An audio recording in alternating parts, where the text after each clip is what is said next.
2022-24 অনেকেই থার্ড সেমিস্টারে marksheet distribution নিয়ে জিজ্ঞাসা করছেন। তার আগে অবশ্যই আপনাদের এক্সাম কন্টিনিউ চলছে, গতকাল থেকে শুরু হয়েছে আপনাদের ফোর্থ সেমিস্টারের এক্সাম। অবশ্যই জানাবেন যে আপনাদের এক্সাম কেমন চলছে বা প্রশ্নপত্র কেমন আপনারা মনে করছেন, কঠিন হয়েছে না সহজ হয়েছে, অবশ্যই কিন্তু কমেন্টে জানাবেন। এবং কোন পরীক্ষাটা আপনাদের সবথেকে বেস্ট হলো সেটাও জানাবেন। থার্ড সেমিস্টারের রেজাল্ট কিন্তু বেশ কয়েকদিন হলো পাবলিশড হয়ে গেছে, কিন্তু এখনও মার্কশিট ডিস্ট্রিবিউশন হয়নি। অনেকে কিন্তু জিজ্ঞাসা করছেন, তাদের উদ্দেশ্যে বলে রাখি, থার্ড উইকের পর থেকে কিন্তু মার্কশিট ডিস্ট্রিবিউশনের যে ব্যাপার বা নোটিফিকেশন সেটা কিন্তু আসতে চলেছে, তাই অবশ্যই কিন্তু অপেক্ষা করতে হবে।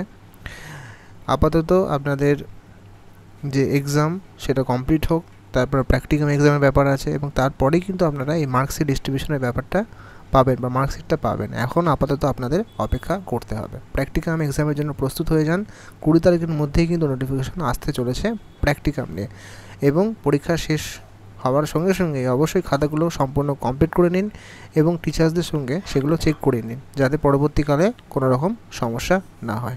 ভালো থাকবেন, সুস্থ থাকবেন, এবং আশা করি যে বাকি এক্সামগুলো রয়েছে সেগুলো যেন ভালো হয়। Thank you.